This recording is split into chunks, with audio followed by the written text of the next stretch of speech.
바벨론의 포로가 되었습니다. 포로가 된 것은 하나님의 심판이라고 성경은 말합니다. 하나님의 심판 때문에 바벨론의 노예 생활을 할 때, 그때가 5년쯤 되었을 때 하나님께서 에스겔 선지자에게 하나님의 말씀을 계시하게 됩니다. 그 말씀의 계시가 오늘 본 이 에스겔서 전체의 모든 내용인데, 그 내용은 아마 이렇게 주제를 정하면 좋을 것 같아요. 이스라엘 백성들에게 너희들이 비록 심판받아서 너희들이 다른 나라에 노예 생활하지만 내가 너희를 기억한다. 내가 너희를 포기하지 않았다. 내가 너와 함께한다. 이런 말씀을 알려주면서 하나님께서 이스라엘 백성들에게 신학적인 주제를 알려주는 거예요. 하나님과 관계를 다시 한번 설정합니다. 이것이 에스겔서 전체의 모든 내용인데, 그 하나님께서 에스겔을 부를 때의 그 장소가 어디냐? 그발강가라고 성경은 말합니다. 에스겔 1장 1절 말씀을 같이 읽도록 하겠습니다. 30째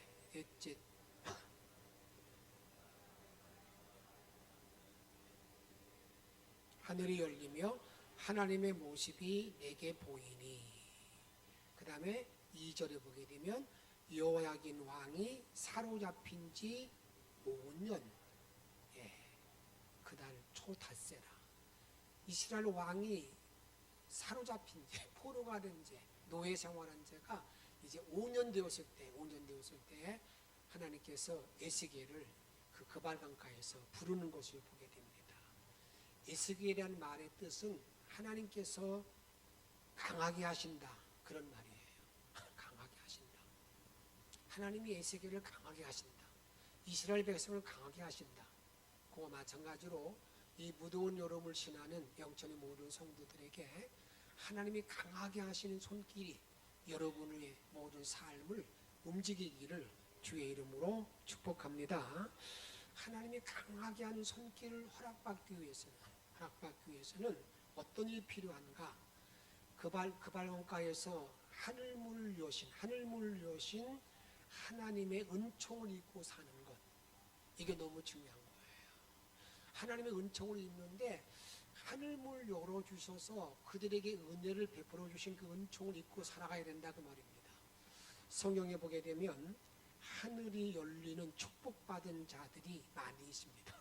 하늘을 열어서 축복받은 자들, 하늘문이 열린 자들이 많이, 이 하늘문이 열려서 그들이 하나님과 함께 이제 동행했던, 일생 헌신했던 자들이 많이 있는데, 그 중 하나가 이사야입니다.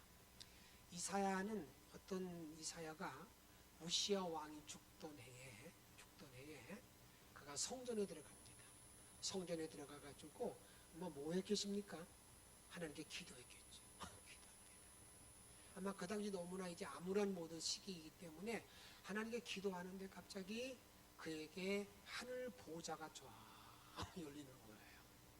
하늘 보좌가 열려서 흙에서 찬송 소리, 거룩하다, 거룩, 성삼위성, 이 성삼위성의 찬양이 막 울려 퍼져요. 하나님의 옷자락이 그 성전에 가득하게 차 있는 그런 모습을 보게 됩니다. 이것을 성경은 이렇게 말합니다. 이사야 6장 1절에 보게 되면 우시야 왕이 죽던 해에 내가 본즉 주께서 높이 들린 보좌에 앉으셨는데 그의 옷자락은 성전에 가득하였고, 그 다음에 계속 이어서 보게 되면 거기서 거룩하다 성삼위성, 우리가 부르는 찬송 소리가 막 울려 퍼지는 거예요. 그런데 거기 주님의 보좌에, 그 주님 보좌를 보고 난 다음에 하나님의 얼굴을 본 거예요. 하나님을 본 거예요. 그러니까 이사야가 깜짝 놀랍니다. 왜 깜짝 놀라냐면, 여러분들이 성경에 보게 되면 그런 말씀이 있잖아요. 무슨 말씀이냐면, 죄 있는 우리가 누구의 얼굴을 보면, 하나님의 얼굴을 보면 어떤 자리에 들어가는 거예요? 그냥 죽어요. 죽는. 그러니까 이사야가 손 바짝 큰일 났네. 내가 죄인인데 내 입술에 이 입술이 죄 중에 있는 사람인데 그래서 화로다. 내가 망했다. 내 죄 중에 하나님 얼굴을 보았다. 그렇게 말합니다. 그렇게 말하면서 이제 그가 하나님께 그런 말씀하는데 그 말씀이 무슨 말이냐면 이런 말이에요. 내가 죄인입니다. 내가 죄인입니다. 라는 고백이거든요. 그래서 이사야가 보았던 그 환상, 하늘문, 하늘의 보좌는 우리들에게 예배가 뭔가, 예배의 원형을 정확하게 알려줍니다. 예배는 이것이 예배다. 이걸 알려주는데 내가 하나님께 나갈 때는 항상 주의 이름을 성호를 찬양하는 거예요. 거룩하다, 거룩하다. 찬송하고 난 다음에 내가 죄인임을 고백한다고요. 내가 죄인입니다. 내가 죄인입니다. 내가 죄인입니다. 라는 그런 고백 가운데에서 이제 있게 되는 것이죠. 그래서 이사야가 이렇게 6장 5절에 보게 되고 같이 한번 읽도록 하겠습니다. 그때에 내가 말하되 화루다. 내가 망하게 되었도다. 나는 입술이 부정한 사람이요.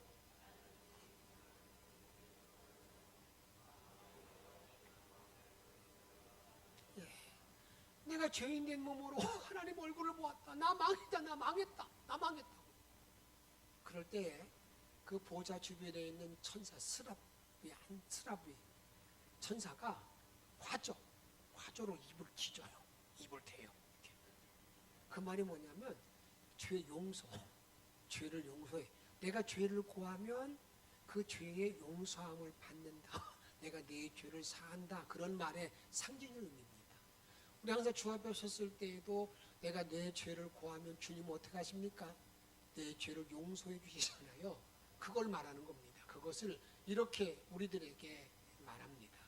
6장 7절에 보게 되면 그것을 내 입술에 대며 이르되 보라. 이것이 내 입에 닿았으니 같이 읽습니다.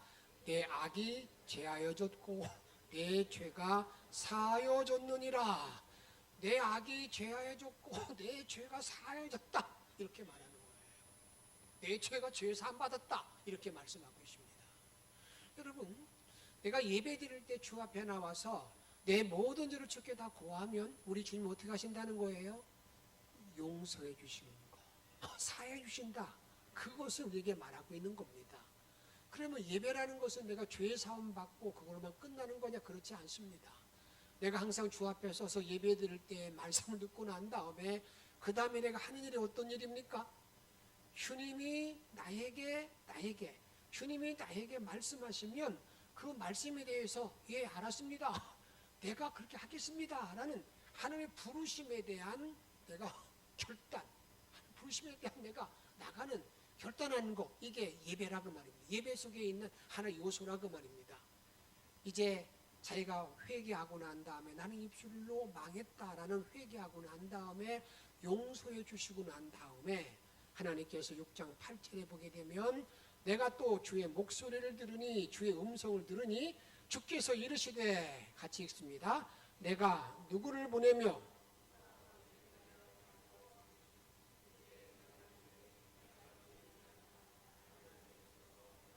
아멘. 야, 내가 이 어두운 세상에 누구를 보낼까? 내가 누구를 보낼까? 그때 이사야 결단합니다. 주여, 내가 여기 있나이다. 나를 보내소서. 나를 보내소서. 이렇게 말하고 있습니다. 이게 예배가 예배라는 것은 내가 주 앞에 나왔을 때 주의 이름을 찬양합니다. 찬송 거룩. 그리고 난 다음에 주님 앞에서 내 죄를 고하는 거예요. 내가 죄인입니다. 내가 이런 죄를 지었습니다. 그때 주님께서는 내가 죄를 고한 모든 죄마다 내가 내 죄를 사했다. 내가 용서했다는 용서를 받는 겁니다. 그리고 난 다음에 그걸로 끝나는 것이 아니라 하나님이 나에게 주시는 말씀을 듣고 내가 결단하는 것, 주님의 부르심에 대한 어떻습니까? 내가 결단하는 부르심에 대한 어떻습니까? 응답. 이것이 예배라 그 말입니다. 다음으로 누가 하나님 하늘문을 여는 걸 보았는가? 오늘 본문의 에스겔. 그 에스겔 앞에서 말씀드렸지만 이스라엘 백성들이 바벨론의 포로 생활할 때입니다. 바벨론 포로 생활. 너무나 처참하고 비참한 거죠. 노예 생활할 때 얼마나 힘들겠습니까? 그럴 때 하나님께서는 에스겔을 그발강가에서 불러 세우시고 난 다음에 이런 메시지를 주는 거예요. 이스라엘 백성아, 내가 너희를 버리지 않았다. 비록 너희들이 죄를 범해서 심판받고 있지만 내가 너희를 기억하고 있다. 언젠가 내가 너희를 다시 세우리라, 너 일으키리라, 그런 말입니다. 그래서 에스겔에 보게 되면 하나님이 불러 세우는 그런 말씀이 많이 나옵니다. 그래서 내가 너희를 잊어버리지 않았다. 뭘 주는 거예요? 소망, 큰 소망을 둔다 그 말입니다. 그런 소망을 주기 위해서 오늘 1장 1절 하반절에 보게 되면 내가 그발강가에 사로잡힌 자중에 있을 때에 하늘이 열리며 하나님의 모습이 내게 보이니, 하늘 문을 본 사람이 누구라고요? 에스겔. 또 하늘 문을 열리는 걸 본 사람이 있습니다. 그게 누구냐면 스데반 집사입니다. 이 스데반 집사는 어떤 사람이냐면 그가 이제 그 예수님의 부활을 증거합니다. 이제 수많은 사람이 모집한 가운데 그들에게 복음을 증거할 때 구속사적 입장에서 첫부터 아브라함 부를 때부터 해서 쫙 하나님의 인도하심을 쫙 얘기하는 거예요. 하나님 말씀을 쫙. 그리고 너희들이 계속 하나님 말씀에 대해서 배반했다. 하나님 말씀을 순종하지 못했다. 너희들이 목이 보던 백성이다. 그런 얘기를 하니까 그 백성들이 스데반의 말씀을 듣다 보니까 다 맞는 말이거든요. 틀린 말이 하나도 없어요. 그러니까 그들이 말을 못합니다. 그들이 마음에 찔렸습니다. 그럼 마음에 찔리면 그 다음에 어떤 일을 해야 되는 거예요? 주여, 내가 잘못했습니다. 용서해 주세요 하고 회개해야 되잖아요. 근데 여러분, 다 마음이 찔렸다고 회개하는 것이 아닙니다. 여러분 사도행전에 보게 되면 거기 스데반의 말씀을 들었던 모든 백성들이 여러분 이를 갑니다. 스데반 또 가만두지 않는다. 그러고 있는데 갑자기 스데반이 딱 하늘을 딱 쳐다보고 났는데 갑자기 어떤 일이 벌어지게 되냐면 여기 하늘문이 확 열리는 거예요. 하늘문이 열리고 난 다음에 그 보좌 우편에 인자 예수님이 다 서 계신 거예요. 그 말은 거예요. 지금 하늘이 열리고 난 다음에 인자가 보좌 우편에 서 계시다 라고 딱 얘기하니까 거기 있는 모든 백성들이 이게 뭡니까? 이야, 이 정신 나간 놈 봐. 네가 하나님의 얼굴을 봐. 돌을 던져서 어떻게 합니까? 스데반을 죽이잖아요. 그때 스데반이 여러분 하늘문이 열려서 예수님을 보았습니다. 근데 그때 본 예수님은 지금 뭐 하냐면 이런 말입니다. 스데반이 한 설교를 쫙 들으면서 스데반 너 잘한다. 격려하는 격려. 앉아서 격려하지 않고 서서 쫙 내다보면서 이렇게 성경은 말하고 있습니다. 사도행 7장 56절에 보게 되면 같이 읽습니다. 말하되 보라 하늘이 열리고 인자가 하나님 우편에 서신 것을 보노라. 스데반을 격려하시는, 하늘문이 열리고 스데반을 격려하는 그러한 말씀, 그런 모습을 보게 됩니다. 또 언제 하늘문이 열리게 되는가? 예수님께 이 땅에 계실 때에 제자들이 이렇게 말합니다. 너희들이 이제 하늘나라를 볼 자가 있다. 하늘나라를 볼 자가 있다. 다시 말하면 너희들 죽기 전에 하늘나라를 볼 자가 있다라는 말씀을 하고 난 다음에 딱 6일이 지나고 난 다음에 12명의 제자들을 데리고 어디로 올라가느냐? 변화산상에 올라가요. 변화산에 올라갈 때 주님께서는요 12명을 다 데려갔지만 9명은 밑에다 놓고 3명만 따로 높이 올라가서 있습니다. 그런데 여러분들에게 그곳에 올라갔던 그 제자들이 누가복음에 보게 되면 뭐라고 말하냐면 하여튼 제자들이 잠이 많았던 사람들 같아요. 그 산 꼭대기에 올라가서도 좋습니다. 졸다가 갑자기 또 무슨 느낌이 이상 딱 떠보니까 천국이 보죠.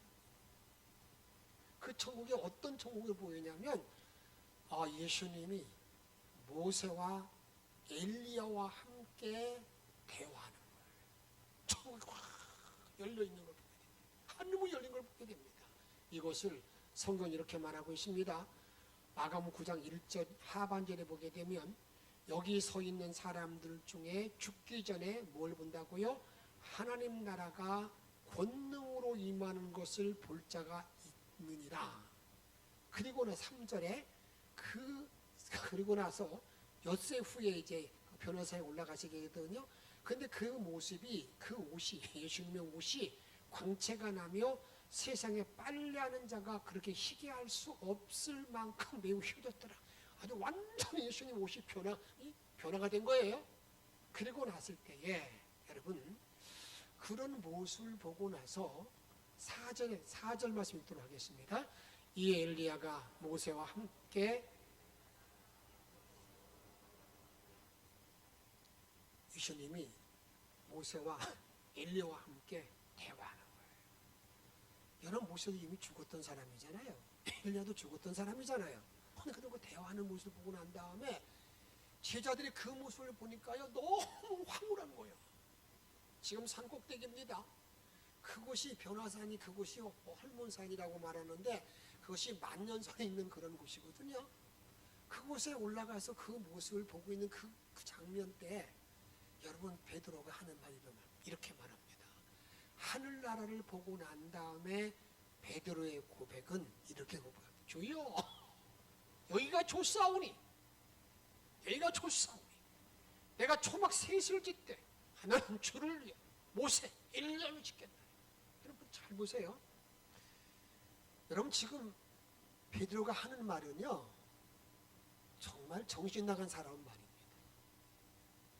거기에 예수님, 모세, 엘리야 있어요. 그것도 왜 집을 지은 거 당연합니다. 그럼 누구 집도 있어야 돼요?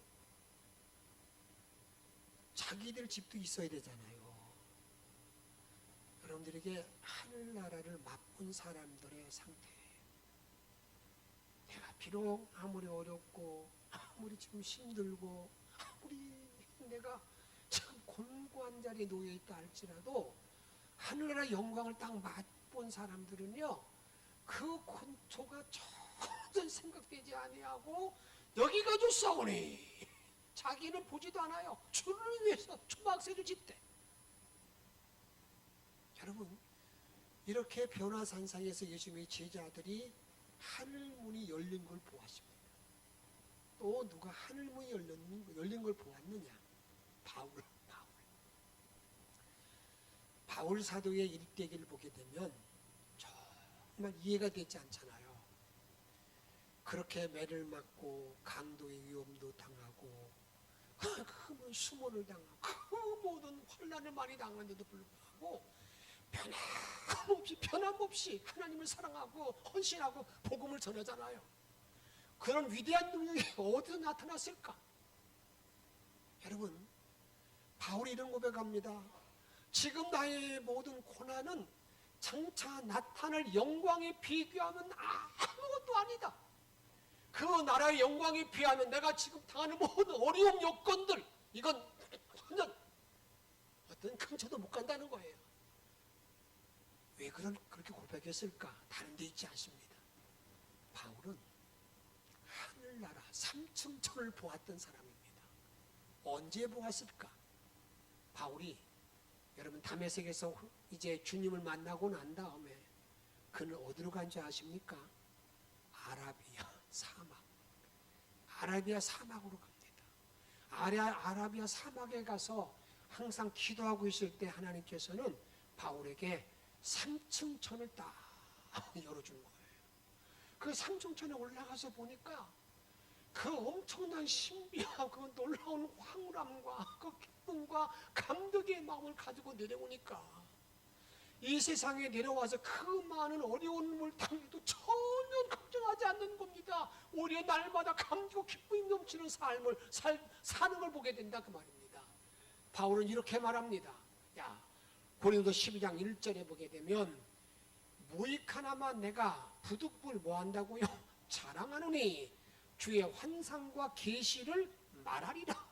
자기가 참 내가 말하고 싶지 않지만 부득불 자랑하노니, 그러면서 2절 말씀 읽도록 하겠습니다. 내가 그리스도 안에 있는 한 사람을 아노니 그는 14년 전에 셋째 하늘에 이끌려간 자라. 바울은 뭘 본 사람이에요? 3층 천의 신비, 하늘나라 하늘물의 신비한 역사를 체험한 사람이었기 때문에, 여러분 제가 감히 말씀드립니다. 이 땅에 살아가는 모든 날 동안에 정말 주님을 바로 만난 모든 사람들, 이런 하늘의 신비한 은총, 하늘나라를 바로 깨닫는 모든 사람들은요, 이 땅에 사는 모든 삶 가운데 내가 아무리 곤고하고 힘들고 어렵고 내가 많은 역정이 온다 할지라도 전혀 걱정하지 않습니다. 두려워하지 않습니다. 오히려 그런 자리에 뭐 하는 사람입니까? 기뻐하고 즐거워하는 그런 자인 걸 알게 된다 그 말입니다. 바울은 그런 자였기 때문에 자기가 뭐 한 사람입니까? 그런 모든 역정 안에서도 전혀, 오히려 그럴 때 감옥에 있어도 나는 기뻐하고 기뻐하노라, 나는 감사하노라, 이렇게 말하는 걸 보게 된다 그 말입니다. 또 이런 하늘문이 열린 걸 본 사람이 누구냐? 사도 요한입니다. 사도 요한은요, 우리가 사도 요한복음을 기록한 사람이고 요한서전을 기록한 사람이고 마지막 요한계시록을 우리가 기록한 사람인데, 사도 요한이 기록한 요한계시록에 보게 되면 우리에게 앞으로 나타날 모든 일에 대한 걸 정확하게 우리에게 예언하고 있는 걸 보게 됩니다. 그런데 하나님께서 이 사도 요한이 밤모섬에 있을 때 어느 날 예수님이 부릅니다. 이리로 올라오라. 어디로 올라오라는 거예요? 하늘나라로 올라오라는 겁니다. 그 하늘나라로 올려와가지고 뭘 보여주는 겁니까? 앞으로에 되어진 모든 것들을 알려주는 걸 보게 됩니다. 이렇게 성경을 말하고 있습니다. 요한계시록 4장 1절 말씀. 2일 후에 내가 보니 하늘에 열린 문이 있는데 내가 들은 바 처음 내게 말하던 나팔 소리 같은 음성이, 그 음성이 이르되 읽습니다. 시작. 이리로 올라오라. 이후에 마땅히 일어날 일들을 내가 내게 보이리라 하시더라. 이리로 올라와라. 이리 올라와라. 내가 너에게 이제 앞으로 일어날 일들을 다 보여주겠다. 하늘문이 열리는 역사는 큰 어떤 신비한 일들로 우리에게 주어져 있는데, 그런 일들이 성경에 많이 기록되어 있다 그 말입니다. 그런데 이런 하늘문 열리는 모든 일들은요, 보통 이렇게 많이 열리는 게 아니라, 한번 따라합시다. 특별히 임한다. 오늘 1장 3절 이렇게 말하고 있습니다. 갈대아 땅 그발강가에서 여호와의 말씀이 부시 아들 제사장 나 에스겔에게 뭐하고요? 특별히 임하고, 그리고 난 다음에 뭐합니까? 여호와의 권능이 내 위에 있으니라. 여러분, 이렇게 하늘문이 열리는 이런 일들은요, 특별한 사람, 특별한 이름을 말합니다. 그러면서 그 외에 하나님의 권능이 임했다고 우리에게 말하고 있습니다. 저는 이 시간 여러분을 축복하는 것은, 남은 모든 나를 살아가는 동안에, 내가 예수의 길을 따라 나갈 동안에 특별한 주의 은혜와 사랑이 여러분의 삶 속에 부어지기를 축원합니다. 그런 은총 안에 주의 권능의 손길이 함께하기를 축복합니다. 다음에는요, 이제 하늘문이 열리는 은총을 입고 살아갈 뿐만 아니라, 두 번째는 여러분, 하나님의 권능을 입고 사는, 축복을 하는 권능을 입고 사는, 여기 특별히 하늘문 열린 은혜가 임하고 난 다음에 무엇이 있었다고 그랬어요? 하나님의 권능이 그 위에 임했다라고 우리들에게 말하고 있습니다. 우리가 하나님의 권능이라는 것은 언제 임하는가? 이렇게 말합니다. 하나님의 권능이 임하는데, 오늘 임할 때, 하나님의 권능이 나에게 임할 때 능력이 나에게 임할 때 성경은 이렇게 말합니다.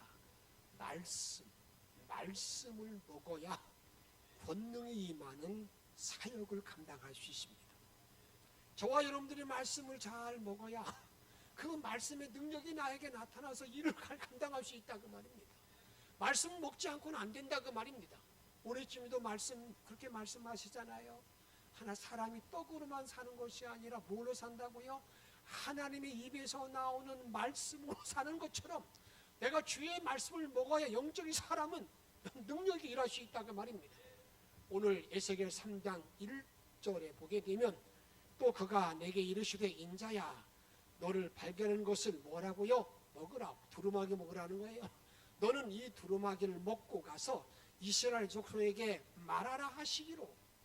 다음에 3장 2절 그래서 내가 입을 벌리니 그가 내 그 두루마기를 내게 먹이시며 내가 입을 벌리니까 두루마기 말씀을 내게 막 부어주시는 겁니다. 그리고 3절 말씀 잘 천천히 읽습니다. 시작. 내게 이르시되 인자야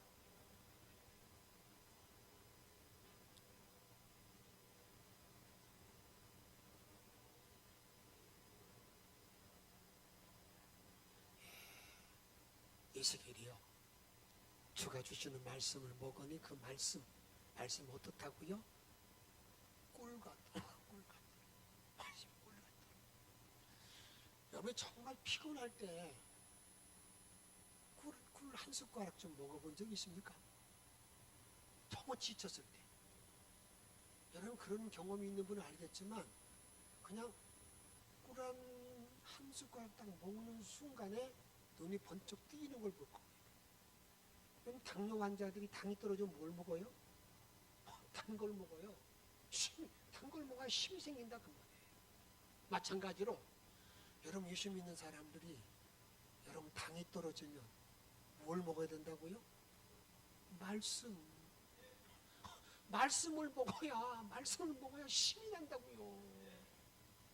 근데 여러분 덥다고 말씀 안 먹고 이제 나도 들을 만큼 들었다고 말씀 안 먹고 여러분 그러니까 그냥 오면 어떻습니까? 지금 이제 여러분 다 대부분 다 동일하니까 뭐 얘기하는 게 어떤 때는 제가 어렵습니다. 예전에 그래도 총은 가지고 다녀야지 그래서 성경을 들고 다녔잖아요.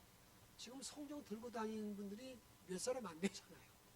그냥 와서 스마트폰 보는 분도 계시고 교회 있는 거 보는 거 전혀. 그럼 집에 가서는 잘 열어볼까? 어떻게 잘 열어보세요? 네? 열어봐요? 네? 열어봐요? 안 열어봐요? 대답도 안 하세요. 아마 제가 생각하기에는 잘 열어보지 않을 것 같아요. 말씀을 먹지 않으니까 힘이 날 수가 있나요? 힘이 날 수가 있나요? 다음에는요, 권능 있는 사역의 출발은 어디 있는가? 한번 따라합시다. 성령의 임하심이다. 성령의 임하심, 성령의 역사. 에스겔서를 잘 보게 되면 성령의 역사를 크게 두 가지를 말합니다. 하나는 뭐냐면 군대 역사, 군대. 그 군대는 어떤 군대냐면 하나님이 에스겔을 불러요. 에스겔아, 나 따라와. 성령 이끌림을 받고 갔는데 에스겔 골짜기 가서 보니까 막 거기 보니까 뼈들이 골짜기 뼈들이 쌓여 있는 거예요. 또 하나는 어떤 역사가 있냐면 성소에서 물이 흘러가지고요. 그 물이 이제 점점 많이 차이게 됩니다. 그리고 나중에 그 물을 통해서 바다까지 이루어지게 되는데 거기에서 물고기가 살아나요.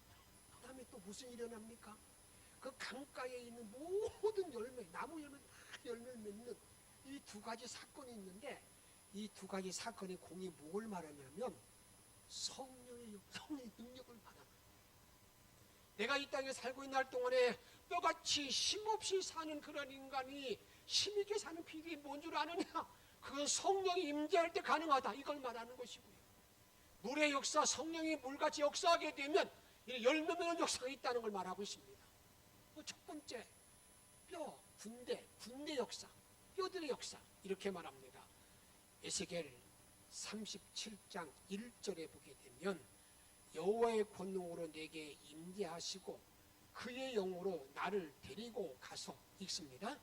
골짜 가운데 두셨는데 뼈가 가득하더라. 여러분, 뼈가 할 수 있는 게 뭐예요? 무섭기만 하고 냄새만 날 수 있겠잖아요. 그곳에 뼈가 가득, 정말 뼈만. 그런데 2절에 보게 되면, 3절에 보게 되면 이렇게 말합니다. 그가 내게 이르되 인자야, 이 뼈들이 능히 살 수 있겠느냐 하시기로.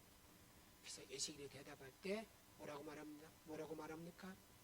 주 여호와여, 주께서 하시나이다. 나는 몰라요. 이 뼈들이 사는 건 알지 못합니다. 그러나 주님은 아십니다. 주님 해주십니다. 이런 말이기를 고백합니다. 그리고 5절 말씀 같이 읽습니다. 시작. 주 여호와께서 이 뼈들이 이같이 말씀하시기를 내가 생기를 너희에게 들어가라 하리니 너희가 살아나리라. 주가 말씀을 줍니다. 생기를 내가 불어넣어주면 그들이 살아나리라. 이렇게 딱 말씀해 줍니다. 생기를 성령을 불어넣어준다는 것이죠. 그리고 6절 말씀 보니까 읽습니다. 시작. 너희 위에 심줄을 두고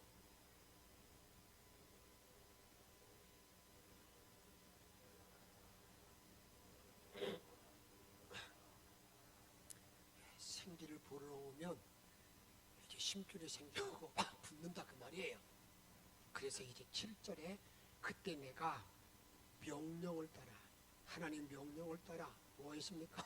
태어나니 태어날 때 소리가 나고 움직이며 이 뼈 저 뼈가 들어맞아 뼈들이 서로 뭐었다고요? 연결이 되라. 예수는 단지 말하는 겁니다. 하나님 말씀대로 생기야 들어가라, 생기야 불어라, 그런 말씀을 전하니까 그 뼈들이 그냥 소리를 내서 서로 붙었다 이렇게 말하고 있다고 말입니다. 그리고 난 다음에 9절에 보니까 이렇게 우리에게 말합니다. 또 내게 이르시되 인자야, 너는 생기를 향하여 태어나라.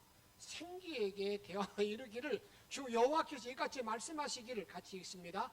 생기야, 사방에서부터 와서 이 죽음을 당한 자에게 붙어서 살아나게 하셨다 하라. 생기가 다시 임하게 되면 이제 뼈들이 붙은 모든 살들이 다 살아날 거다. 뼈들이 살아날 것이다. 이렇게 태어나 말씀 전하라 그 말입니다. 이럴 때 엘리야는, 에스겔은요, 그 말을 그대로 믿고 선포합니다.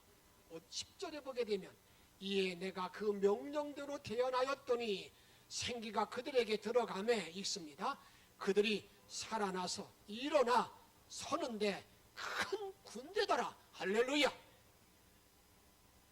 성령이 나에게 임하면 내가 일어나 서서 생기 있는 삶, 능력 있는 삶이 살 수 있다는 사실을 여러분 확신하시기 바랍니다. 그러기에 내가 성령을 구하는 거예요. 성령 임재를 사모하는 거예요. 성령 임재가 나에게 함께하게 되면 뼈들이 붙는 군대가 되는 역사, 능력 역사 나에게 나타난다는 사실을 우리들에게 말하고 있습니다. 또 에스겔서에 보게 되면 이 성령의 역사를 또 하나 말합니다. 에스겔 47장 1절에 보게 되면 같이 읽습니다. 시작. 그가 나를 데리고 성전문에 이르시니 성전의 앞면이 동쪽을 향하여 그 문지방 밑에서 물이 나와서 동쪽으로 흐르다가 성전 오른편 제단 남쪽으로 흘러내리더라. 성전에 가서 보니까 성전에서 물이 흐릅니다. 성소에서 물이 흐르는 거예요. 그 물이 동쪽으로 쭉 흘러가지고. 근데 그 물이 점점 많이 나와가지고요, 어느 정도 가다 보니까 이제는 그 물을 1천척 들어가서 재보니까 자기 발목까지 옵니다. 또 재니까 그 무릎까지 오게 됩니다. 또 재보니까 허리까지 오게 됩니까? 그 다음에는 물이 너무 많아가지고요, 이제 도저히 이제는 걸어갈 수가 없습니다. 헤엄쳐갈 수밖에 없는 강이 된 겁니다. 그 강이 이제는 바다로 흘러 들어갔다 그 말입니다. 그래서 그 큰 역사가 일어나는데 어떤 역사가 일어나는가? 이 물이 흘러 성령 역사로 말미암아 어떤 일이 벌어지게 되는가? 이렇게 오늘 이제 여러분 3절 말씀을 같이 읽도록 하겠습니다. 그 사람이 손을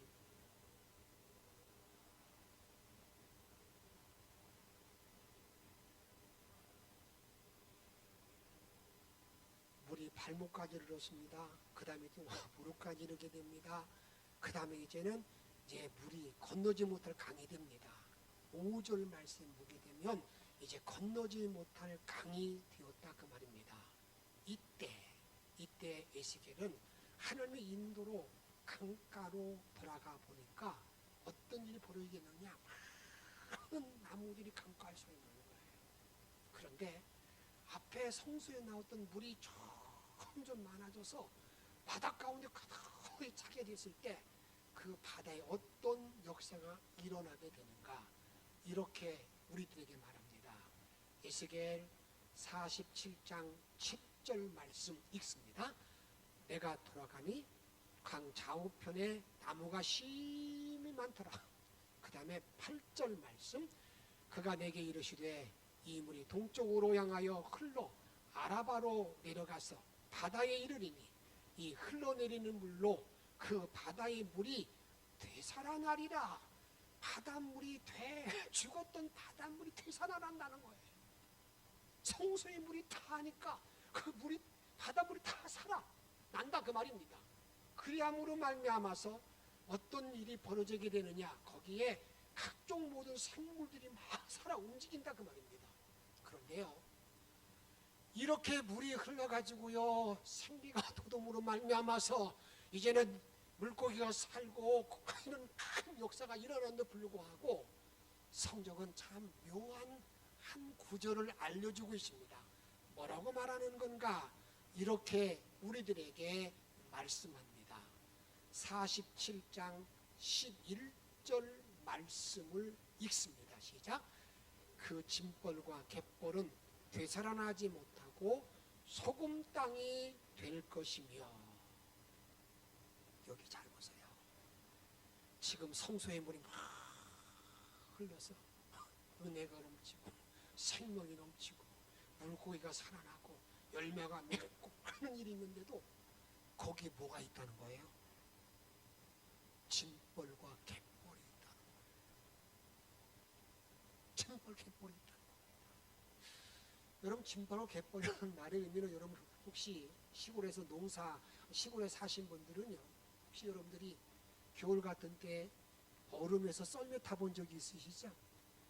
썰매를 탈 때 보게 되면 물이 얼지 않는 곳에, 물이 얼지 않아요. 그게 짐벌, 갯벌 같은 그런 역할입니다. 그것은 항상 물이 있어요. 그런데 물이 안 얼어요, 겨울에도. 그리고 거기다 이 벼농사를 심으면 절대 벼농사가 자라지 않습니다. 이것이 짐벌과 갯벌입니다. 그럼 그게 뭘 말하냐면요, 아무리 은혜가 흘러넘쳐도요, 아무리 생수의 강이 넘쳐도요, 은혜를 받지 못하면 어떤 존재라는 겁니까? 짐벌과 갯벌의 존재가 되어져서 절대로 열매 맺지 못하는, 절대로 그의 삶에 은혜가 없이 참 어떻게 메마른 삶을 사는 사람, 이 사람, 그걸 뭐라고 말하면 소금땅 되는 거죠. 저는 여러분이 부탁드립니다. 앞으로 성령이 나에게 임할 때마다 내가 회개할 때 회개하고, 내가 거듭나고 새로운 존재의 삶을 살 뿐만 아니라 말씀을 먹을 때도 마찬가지입니다. 내가 다시 한번 주께 가까이 나갈지언정 여기 짐벌과 갯벌의 존재가 되어져서 소금의 삶을 살지 않는 소금 땅의 삶, 이런 메마른 땅이 되지 않는, 은혜 없는 삶이 되지 아니하기를 주의 이름으로 축복합니다. 이렇게 강 좌우에 이 강에 물이 꽉 흘러 넘칠 때에 어떤 일이 일어나는가 한번 보십시다. 에스겔 41장 12절에 보니까 같이 읽도록 하겠습니다. 강 좌우가에는 각종 먹을 과실나무가 자라서 그 잎이 시들지 아니하며 열매가 끊이지 아니하고 달마다 새 열매를 맺으리니 그 성소에 그 열매는 먹을 만하고 그 잎사귀는 약재료가 되리라. 아멘. 여러분, 앞으로 계속 기도할 게 뭔지 아십니까? 하나님이 성소에서, 우리 영천교회의 성소에서 물이 계속 흐르게 하옵소서. 저는 이 말씀을 생각할 때마다 제가 별방교회 있을 때 일이 저는 아주 항상 저를 사로잡고 있습니다. 제가 83년도가 있는데 84년도 마치고 나니까요. 83년도 1년 지나고 나니까 교인들이 한 80년도 모이는 교인들이 한 35명 정도가 다 외주로 나갔어요. 왜냐하면 농사 접었자 그냥 그때 그 애가 고추 한 근에 300원. 농사 접어서 이제는 손해이기 때문에 다 나가더라고요. 그때 얼마나 걱정되겠어요. 그때 어느 날 새벽 기도하거나 잠시 이렇게 기도하고 있는 내가 아마 잠이 들었는가 봐요. 꿈을 꿨어. 꿈을 꿨는데 그 꿈을 꿀 때 어떤 꿈을 꿨냐면 여러분 그 별방교회가 비바람이 막 몰아치면서 강단 앞에 저쪽 다 지붕 날아가고 창문 날아가고 남아있는 곳은 강대성이 있고만 강대성하고 앞에만 남아있는 아주 끔찍한 적이죠. 그런데 가만히 보니까 그 앞에 강단에서 이게 물이 맑은 물이 흘러가요.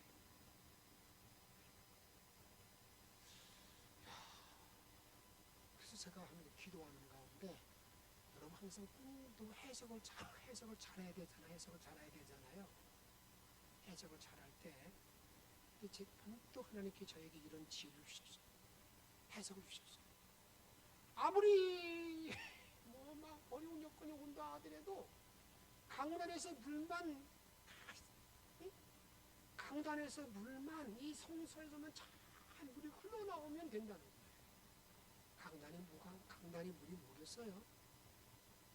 강단에서 말씀만 바로 흘러나면 이 교회는 산다는 거예요. 여러분 정말 그랬어요. 84년도에 갑자기 여러분 6가정이 교회에 들어와가지고요. 나간 사람들은 34명이 나갔지만 6가정 12명이 들어온 사람들로 인해서 그날 품앗이도 하고 잘 일을 그 목회를 잘 감당할 수 있었습니다. 그때 깨달은 건 뭐냐면 이 강단에서는 생명의 말씀이 흘러나와야 되는구나. 그것이 사람을 살리고 군대가 되고 열매를 맺는 것이지. 이 강단에서 자꾸 뭡니까? 그냥 웰빙, 잘 사는 길, 성공하는 길, 더하는 길, 친교 이런 것들만 너무 치우치는 말 강단이 되면 거기는 소금이다. 오늘 정리합니다. 사랑해요. 오늘 주님은 내가 아무리 힘들고 내가 아무리 어렵고 내가 아무리 곤고하다 할지라도 주님 나를 버리지 아니하고 그 발강가에서 이 세계를 찾아와서 백성을 위로합니다. 소망을 줍니다. 소망을 줄 때 말합니다. 하늘문이 열리는 거 알려줍니다. 뭘 말하는 겁니까? 아무리 어렵고 힘들다 할지라도 너희들은 하늘문을 바라보고 살라는 거예요. 그리고 난 다음에 이 땅 살아가는 날 동안에 능력 있는 성령이 은총하게 사는데 어떻게 할 때 내가 능력 있는 삶을 살아가느냐? 다른 데 있지 않습니다. 내가 말씀을 먹을 때 내 심령 속에 성령이 임해서 성령이 나를 지배할 때 이런 권세 있는 삶을 살 수 있다는 사실 분명히 알고 이런 은총 가운데 남은 일생을 살아갈 수 있는 저와 여러분의 인생이 다 되어지기를 주의 이름으로 축복합니다. 찬양합시다. 성령이여.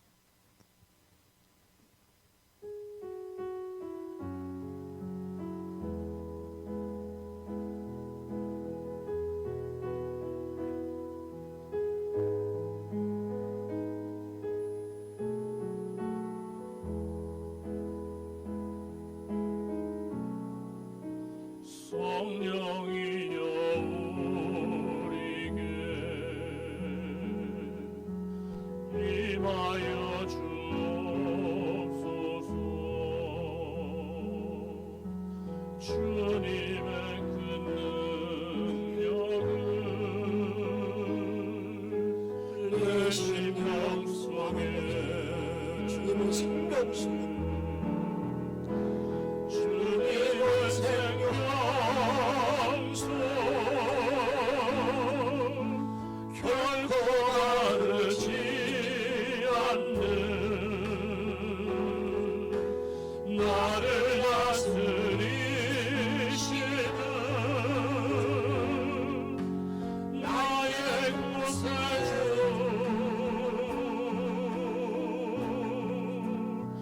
성령이여 하나님 성령이 함께해 주시옵소서. 성령의 권능을 나에게 부어주시옵소서. 임하여 주옵소서. 주님의 큰 능력을 내 주님은 생명수 하신 분이 계십니다. 주님은 생명수 결코 마르지 않는 나를 다스리시는 나의 구세주 성령이여 우리에게 임하여 주옵소서. 주님의 큰 능력을 내 심령 속에 우리 기도하십시다. 주님, 하늘문이 열리는 정리 깨달라고 기도하세요. 나에게 성령의 충만함으로 권능 있는 삶을 살게 해달라고. 그래서 내 뼈가 사는, 내 몸이 사는, 그리고 생물이 사는, 물고기가 사는 그런 역사가 있게 해달라고 주신 말씀 기억하면서 우리 간절히 통성으로 함께 기도하겠습니다. 성령의 주님을 넘겨도 이거를 주님을 그려 주시는 것은 아니라 내가 하는 것을 수없이고 저를 바라보는 성령의 문제를 들어가지고 이거를 그러시는 것은 아니라 하나님을 넘겨도 이거를 주셔서 하나님을 바라보는 주옵시고 하나님만 바라보는 이거를 줄 수 없이고 주님에게도 연못된 삶을 살아갈 수 있도록 어머니 인도해 주시는 아이라 어머니 도와주옵소서. 하나님 능력을 함께 임하여 주시옵소서. 어머니 능력을 함께 도와주옵소서. 주님 믿습니다. 우리는 이거를 주시는 아이라 하나님 오늘 말씀을 가게 도와주시는 아이라 하나님 나를 우리 그러게 도와주시옵소서. 주만이 바라보는 이거를 주시는 아이라 하나님 오늘은 저는 이거를 주시옵소서. 하나님 주옵소서. 마음에도 사는 마음으로 주시고 마음으로 사는 사람으로 이거를 주셔서 정말 바라고 믿음이 나가도 주시는 겁니다. 오늘만 바람대로 들어가고 아니라 아무 영광을 함께 도와주시옵소서. 남은 모든 걸 내가 성령을 바라면서 남아 아무래도 주옵시고 오늘 건강으로 생명력으로 주만 바라볼 수 있도록 아무리 인도하시고 이끌어서 인도하여 주옵소서. 아무리 무한 권능으로 함께 채워줄 줄로 믿습니다. 능력으로 함께 임할 줄로 믿습니다. 우리의 생명을 하시는 예수님의 이름으로 간절히 기도하옵나이다.